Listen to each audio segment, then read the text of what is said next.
Olá, pessoal! Estamos começando aqui no nosso canal mais uma série e essa série é Pergunte a Psi. E eu vou responder aqui algumas dúvidas muito frequentes que eu recebo no meu Instagram, nas caixinhas de perguntas, dúvidas de pessoas leigas, pessoas que não são da área da psicologia. E o tema de hoje eu acho que é o tema mais pedido de todos, é o tema que vocês mais mandam dúvidas sempre. É uma dificuldade de qualquer ser humano, né? É talvez a principal dificuldade de qualquer ser humano e é aquilo que uma grande pesquisa de Harvard, né, de follow-up, ou seja, de acompanhamento de muitos anos, chegou à conclusão de que é o ponto central da nossa felicidade, né? Muitas pessoas acham que a felicidade é ter muito dinheiro, muitas pessoas acham que a felicidade é possuir coisas, mas na verdade esse estudo de follow-up de Harvard chegou à conclusão que a nossa felicidade está ligado a este tema do vídeo de hoje. E o ponto da nossa felicidade, né, que foi o que esse estudo de Harvard chegou, o tema do nosso vídeo de hoje é relacionamentos, tá? E cada vez mais a gente vê um número crescente de dúvidas, um número crescente de dificuldade das pessoas em relação a questões, né, de estar com outras pessoas, de ter relacionamentos íntimos principalmente, e isso não é à toa. Eu queria começar um pouco esse vídeo antes de responder 3 perguntas que eu selecionei aqui para esclarecer, para conversar um pouco com vocês nesse vídeo. Mas existe uma coisa, né, que tem um filósofo muito conhecido, e talvez você já tenha ouvido falar desse termo, já tenha lido o livro dele, já tenha ouvido falar sobre ele, enfim, que é um filósofo chamado Zygmunt Bauman. E o Bauman, ele falava que a gente vive tempos líquidos, né? A gente vive numa sociedade líquida, a gente vive amores líquidos, ou seja, algo que escorre pela nossa mão, né? Algo que a gente não pode segurar. Então ele falava muito da volatilidade dos relacionamentos, né? Dessa questão de você vai fazendo as coisas, muitas vezes você entra num relacionamento, não sabe nem por que entrou, não se organiza, aí casa com aquela pessoa, e daqui a pouco tem 2 filhos com aquela pessoa, e aí você vê sua vida toda num caos, toda zoada, e você não consegue mais sair daquilo, porque já tem um monte de coisa envolvida ali. E quando você olha pra trás, você se pergunta, meu Deus, por que eu casei com essa pessoa, né? Seja um homem, seja uma mulher, enfim. Por que eu casei com essa pessoa? Por que eu né, me envolvi nessa situação? E às vezes a gente não tem essa resposta, né? Mas talvez, se você é jovem e tá assistindo esse vídeo, talvez, se a gente começar a refletir sobre essas situações antes, a gente consiga evitar esse caos lá na frente, tá? E eu queria já começar esse vídeo aqui falando que se você tá passando por um relacionamento abusivo, tóxico, onde a pessoa te agride, né? Onde tem agressões verbais, físicas, psicológicas, sexuais, enfim. Esse vídeo não vai resolver sua vida, tá? O que você precisa é de auxílio profissional, tá? Você precisa procurar um acompanhamento psicológico para resolver esse problema, que é um problema grande, e num vídeo curto, né, relativamente curto como esse aqui, a gente não vai conseguir resolver, tá? Então, procure um profissional da psicologia se você está passando por isso. Mas eu espero que de alguma maneira isso ajude pessoas, né, a abrir os olhos para situações que muitas vezes são visíveis para outras pessoas, mas que a pessoa que está dentro do relacionamento não consegue entender, ok? Quando a gente começa um relacionamento, a gente tem uma espécie de hiperfoco. Tudo é a pessoa, né? A pessoa é porque eu amo a pessoa, porque eu quero ver a pessoa, porque eu deixo de estudar pra estar com a pessoa, eu abro mão de sair com meus amigos pra sair com aquela pessoa, né? Então isso é normal num primeiro momento, a gente tem um foco atencional voltado para aquele relacionamento, né? Que a gente quer que dê certo de alguma maneira. Então a gente vai abrindo mão das coisas, a gente vai abrindo mão de estar com pessoas, né? E aí, essa intensidade do começo, muitas vezes, que é normal, né? Que é esperada nesse momento de paixão, onde tem uma chuva, né? Uma inundação de dopamina ali no nosso cérebro por conta dessa paixão, dessa situação que a gente está vivendo ali no primeiro momento de um relacionamento, é normal, tá? Mas o que muitas vezes começa assim e é normal assim, isso se mantém ao longo dos anos, e aí a gente começa a entrar numa questão disfuncional, né? A gente começa a entrar numa situação onde você se vê sem outros pilares da sua vida, tá? E esse é um dos pontos que eu quero focar muito aqui nesse vídeo. Inclusive, vou falar sobre relacionamento abusivo, né? O que fazer, quais são as coisas para observar, né? De um relacionamento abusivo, que foi uma das perguntas que mandaram para mim. Mas assim, um ponto principal se a sua casa, né? Se o lugar que você vive, digamos assim, ele está alicerçado em um único pilar, se esse pilar cair, se esse pilar for derrubado, a sua casa cai junto. Agora imagine que a sua casa, ela está alicerçada em 6 pilares, em 10 pilares. Se um pilar cair, a sua casa balança, né? Mas ela não vai cair, ela não vai desmoronar, tá? E em relacionamentos, muitas vezes a gente vê isso. A gente vê aquilo que era normal e esperado no começo, ou seja, você querer estar muito com aquela pessoa, você querer fazer da sua vida, né? E a vida daquela pessoa uma coisa só, ou seja, você faz tudo junto com aquela pessoa, isso é esperado no começo, mas não é esperado que isso perdure em um relacionamento de 1, 2, 3, 5, 6, 8 anos. É esperado que com o tempo as pessoas saiam desse hiperfoco, né? Essa chuva de dopamina, ela sai, né? Ela volta para o normal, digamos assim. Então você volta para suas atividades, volta a sair com seu amigo, volta a tomar sua cervejinha sexta-feira, volta a sair com as suas amigas, né, para almoçar dia de quinta-feira, enfim. Você volta a ter outros pilares da sua vida ali que sempre lhe sustentaram, tá?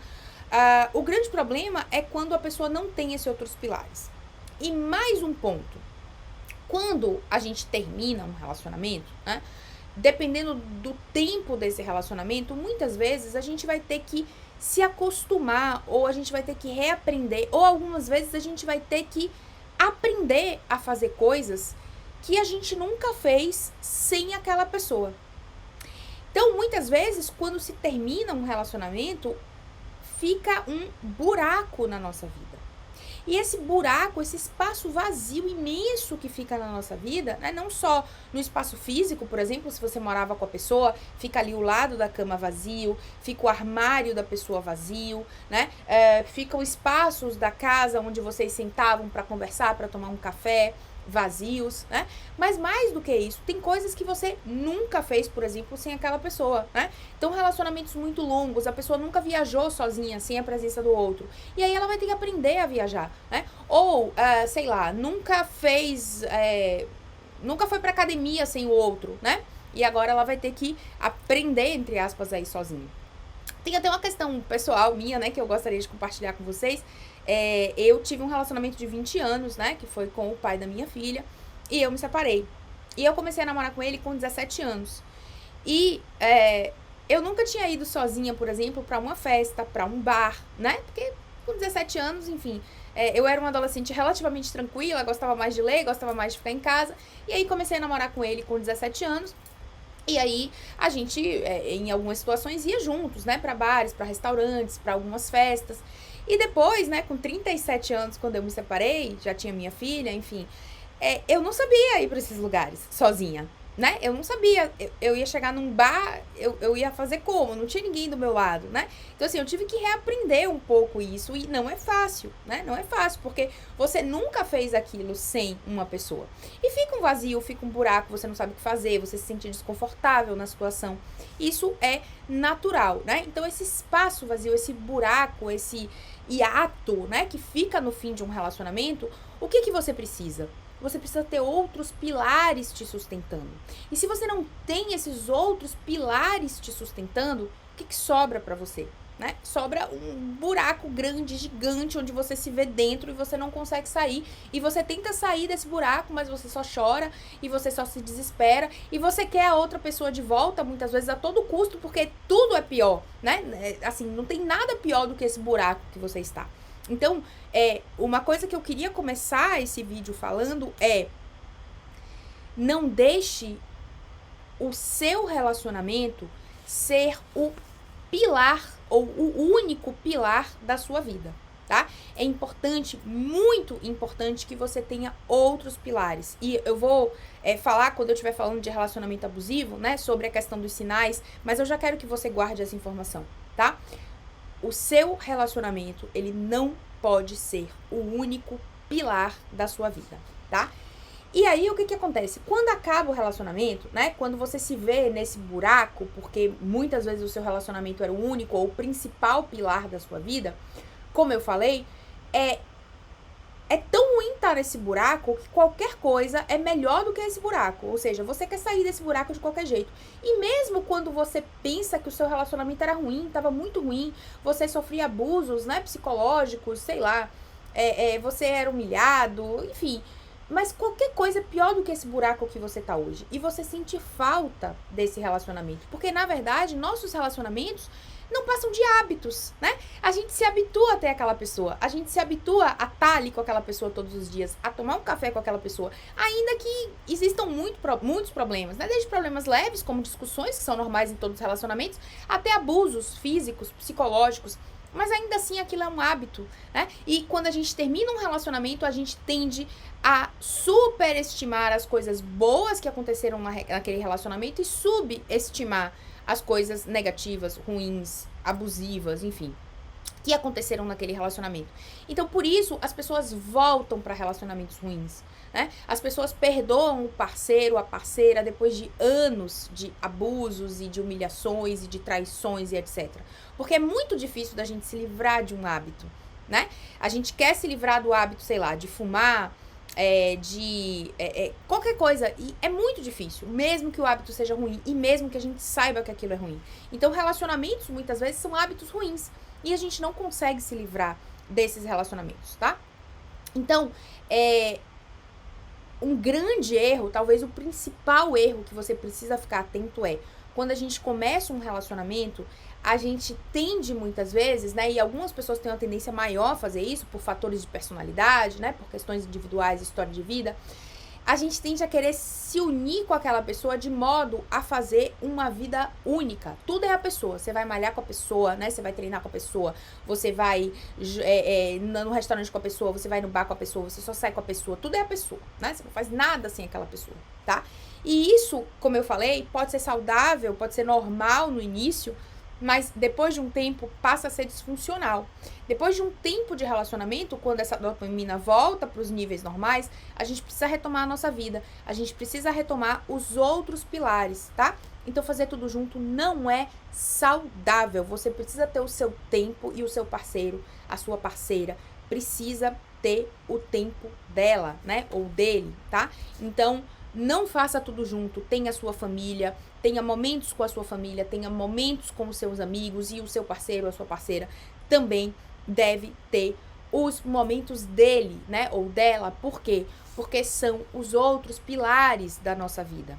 E se você cair, né, ou se o seu parceiro cair pra você, ou seja, se esse relacionamento acabar, a sua casa não desmorona, porque tem outros pilares pra te segurar. Tá? Então eu queria começar esse vídeo fazendo um pouco esse preâmbulo para você entender, né? E aí a gente vai falar um pouco, né, sobre relacionamento abusivo, sobre relacionamentos, né, difíceis, disfuncionais, enfim, como você quiser chamar.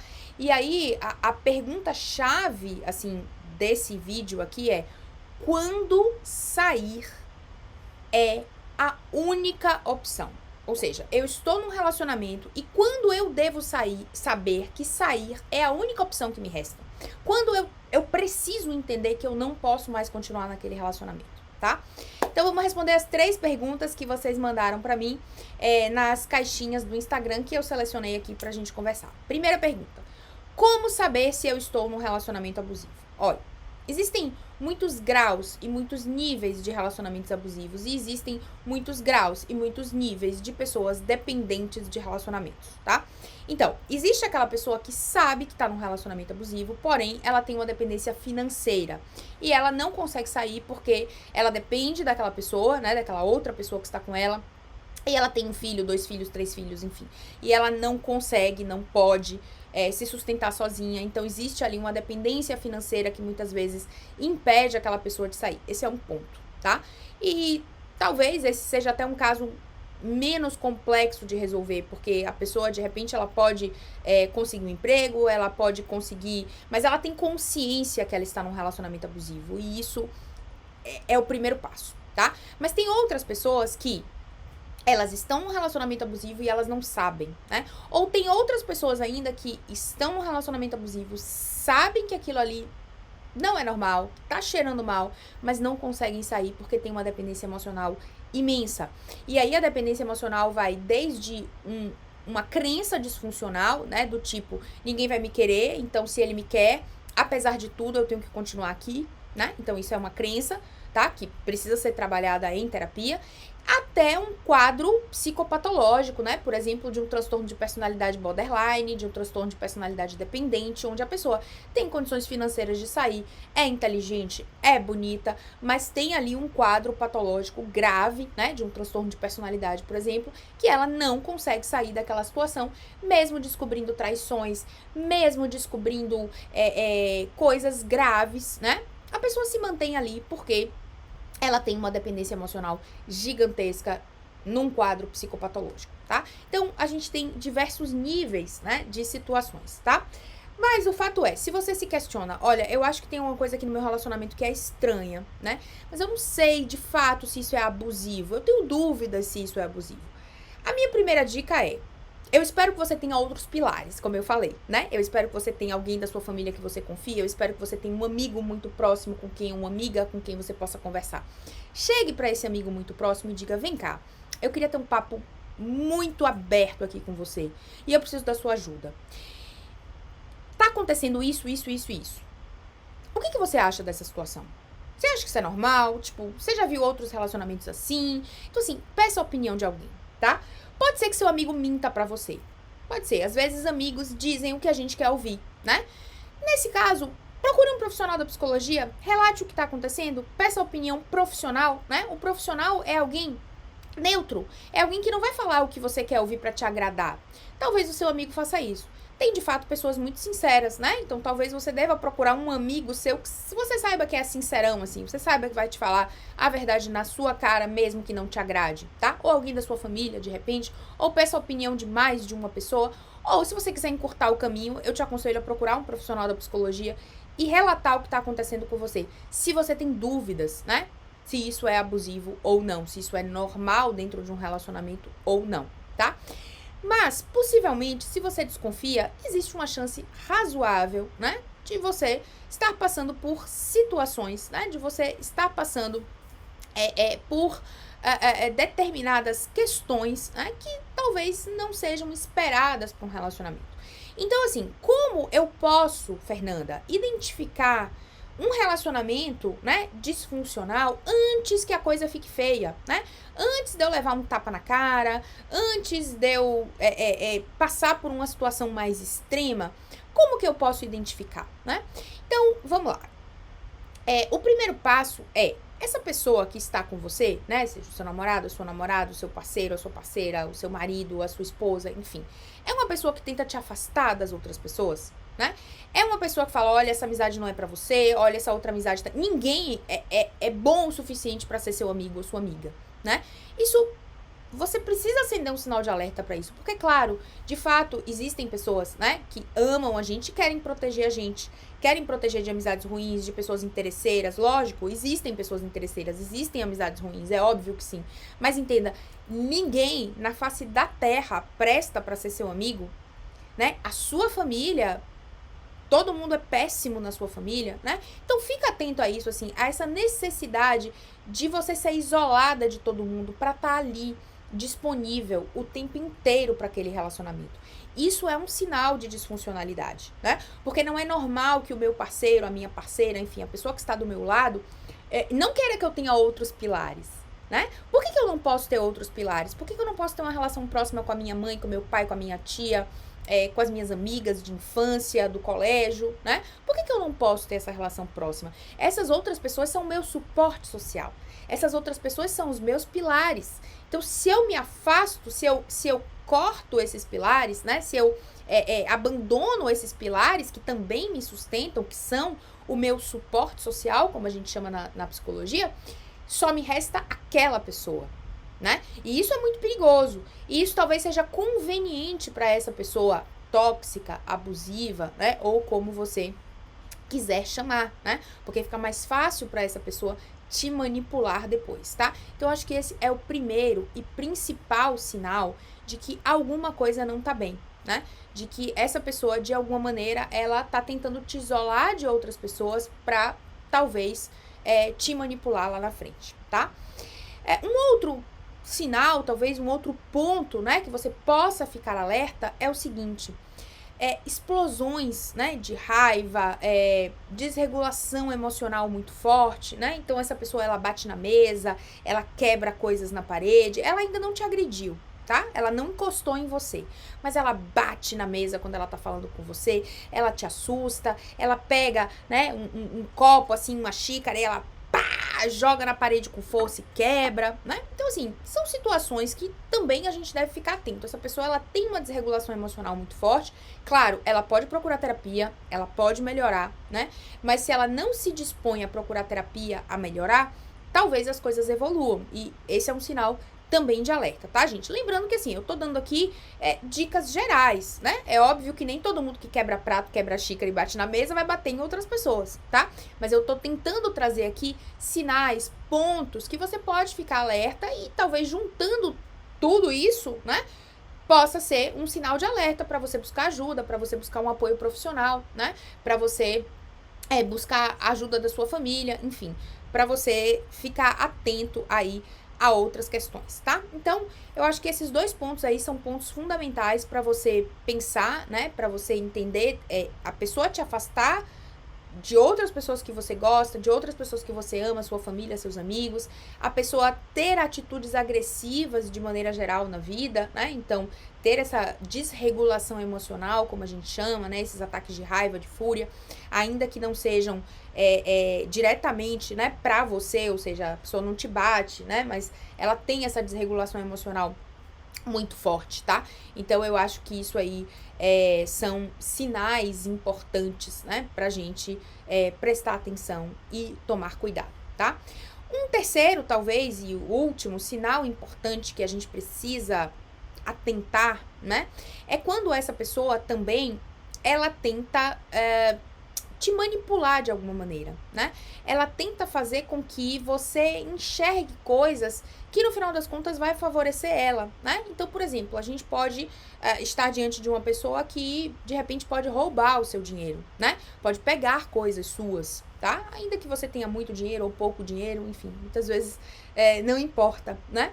Mas essa pessoa, ela pode te manipular, né? Pra simular situações que antes você não via e que ela vai conduzindo você, né, pra acreditar. Por exemplo, vou dar um exemplo aleatório aqui, tá? Imagine que você é casado ou casada com alguém e essa pessoa diz: olha, esse seu contador aí, eu sei, viu? Eu não confiaria 100%. Começa a plantar ideias na sua cabeça, até um certo ponto que você diz: não, ele ou ela deve estar certo, né? Então eu vou demitir esse contador. E aí a pessoa diz: não, deixa que eu cuido dessas coisas pra você, né? Você não é boa, você não é bom nisso, vai, deixa comigo aqui as contas, eu vou cuidar de tudo, né? Me dá a senha do banco e tal. Então, assim, tomar cuidado com essas coisas, né? Às vezes a pessoa muito prestativa quer fazer tudo. E claro, gente, novamente, existem pessoas boas mesmo, né? Existem pessoas que vão querer sim cuidar das coisas pra você. Mas assim, veja quanto tempo de relacionamento você tem, avalie bem quem é aquela pessoa. Eu acho que uma principal dica é assim, não se joga de peito aberto na primeira situação que você encontrar, sabe? Com a primeira pessoa que você encontrar.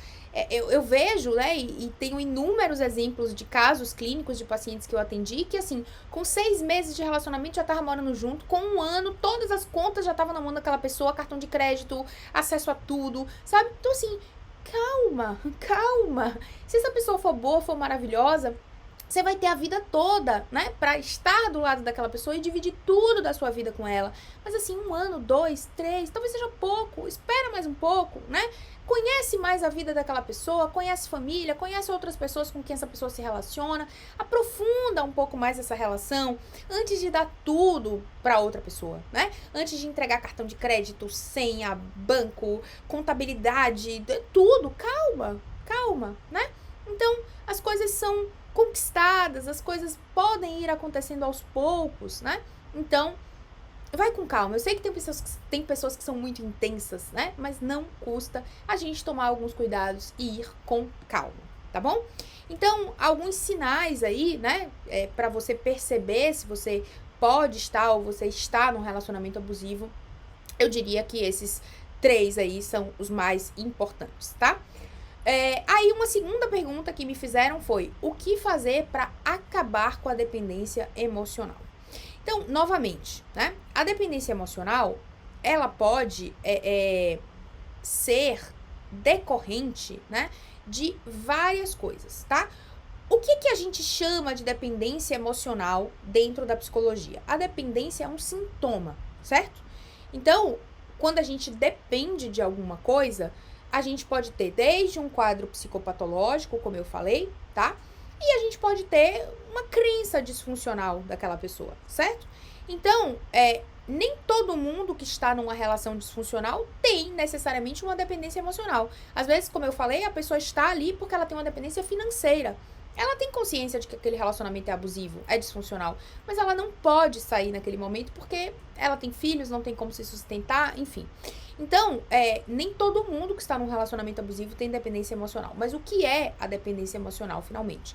Ela pode ser desde uma crença nuclear, né? Ou seja, não sou amada, por exemplo, e só ele me ama. Então, se eu me separar dele, ninguém mais vai me amar porque eu sou feia, porque eu não sou digna do amor das pessoas, por exemplo. Então, eu me mantenho nesse relacionamento porque ele é a única forma, é a única solução, é a única alternativa para eu estar num relacionamento. Então, isso é o que a gente chama de crença nuclear, tá? Uma crença nuclear negativa, disfuncional, ok? Então, a gente tem esse lado aqui que não é um transtorno, não é um quadro psicopatológico, ok? Daí, a gente vai subindo alguns tons de gravidade nisso.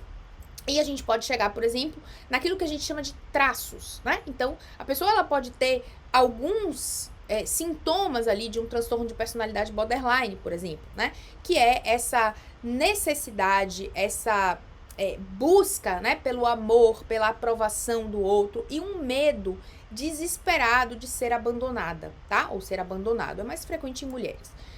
Então, esse medo do abandono, né? Esse medo da outra pessoa me deixar faz com que eu me submeta a situações extremas, né? Como aceitar traições, aceitar agressões, né? Aceitar humilhações, porque a pior coisa que pode acontecer na vida da pessoa que tem, né, esse traço ou tem o transtorno de personalidade é ser abandonada. Então, ela se submete a essas situações porque ela não quer ser abandonada. E mesmo quando a outra pessoa que humilhou, que maltratou, que traiu, que roubou, que fez tudo, diz, olha, já fiz tudo que eu queria com você, né? Já te usei bastante, agora eu vou embora. Ainda assim, a pessoa se desespera e diz, não me abandona, né? Não vai, não me abandona, não faz isso comigo, né? Eu faço qualquer coisa pra você continuar. Eu te perdoo por tudo, não faz isso comigo, por favor, não faz isso comigo, não me abandona, tá? Então, quando a gente vê isso, a gente já começa a caminhar numa direção, né, de um traço ou de um transtorno de personalidade, por exemplo, borderline, tá?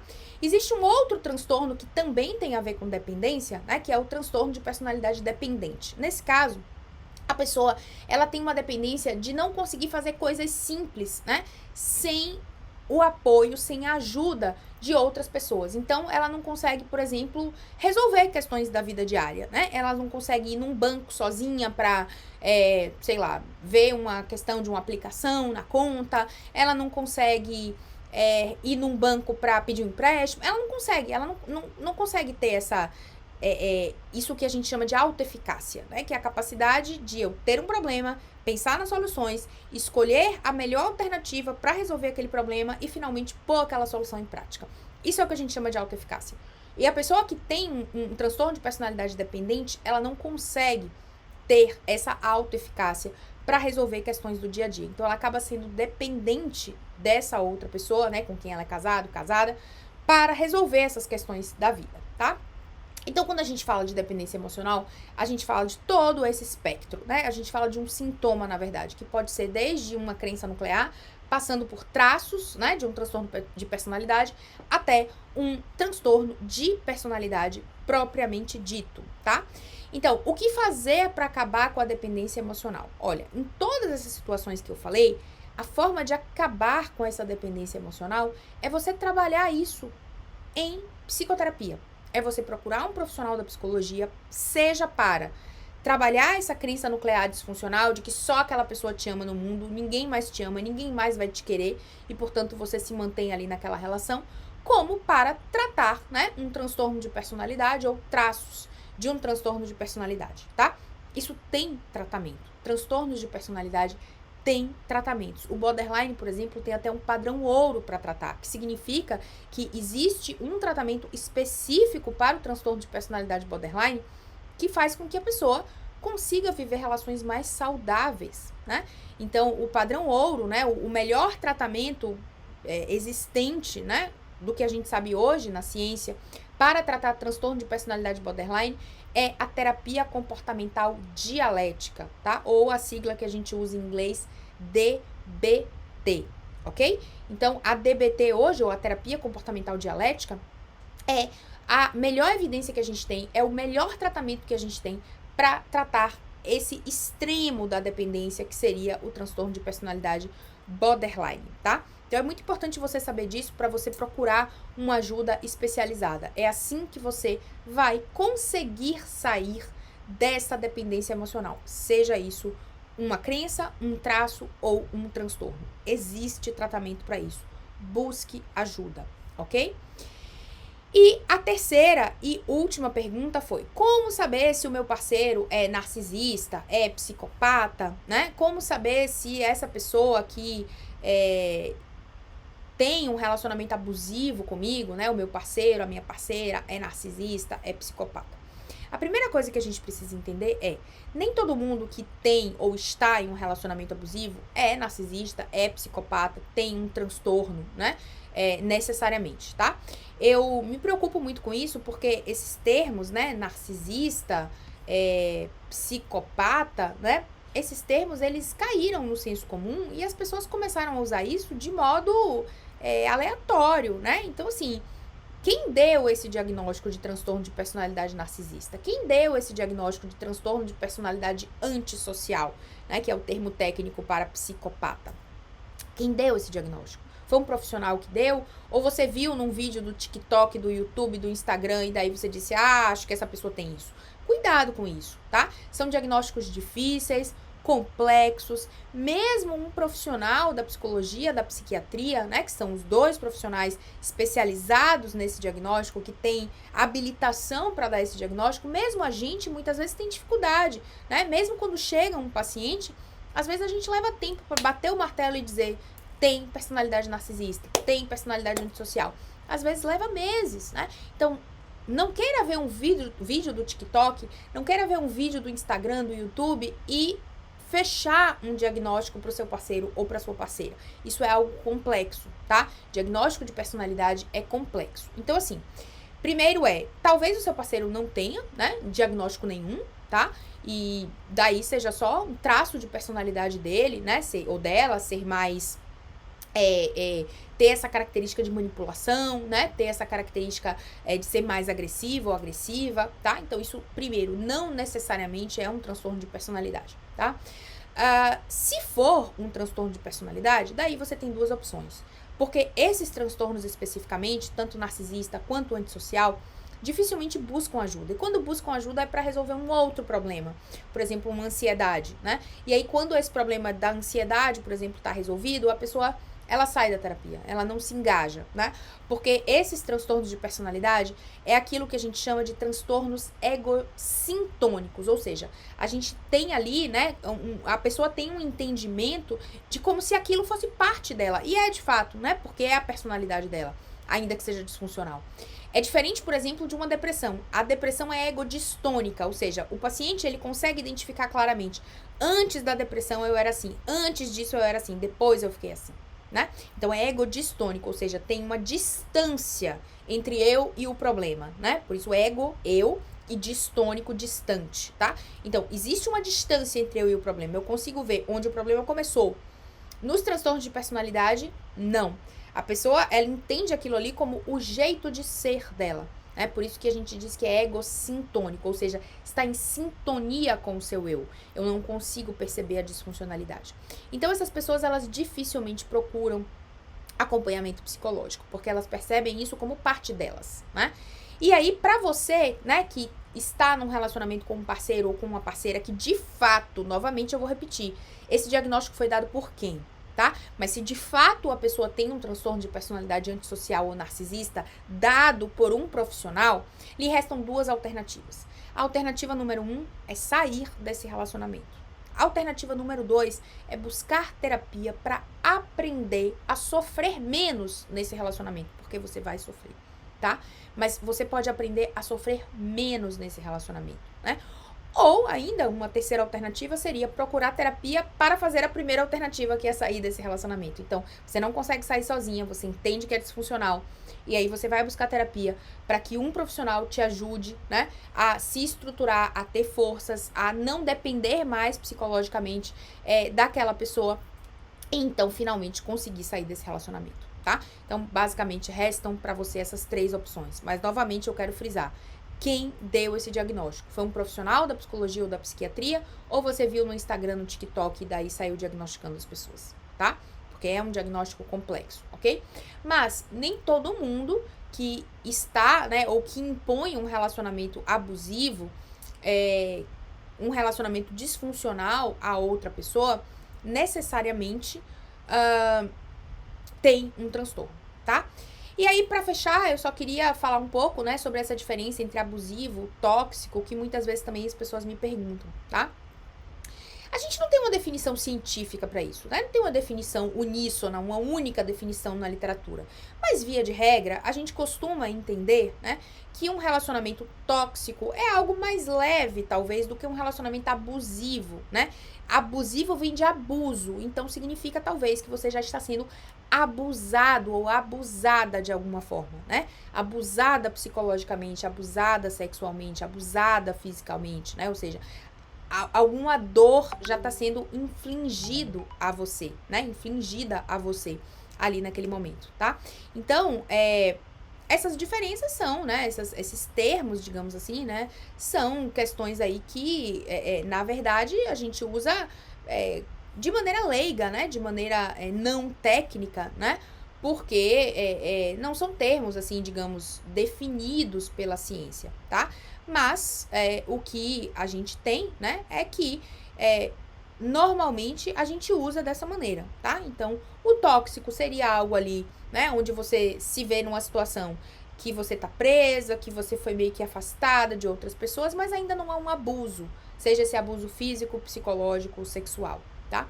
Então, é uma diferença aí que normalmente a gente usa, né? O abusivo seria disfuncional, né? Seria uma coisa ruim, mas não... O tóxico, perdão, seria uma coisa disfuncional, seria uma coisa ruim, mas não implica num abuso, ou seja, em algo que viola, né, o seu espaço ali, seja o seu espaço psicológico, físico, sexual, de alguma maneira, tá?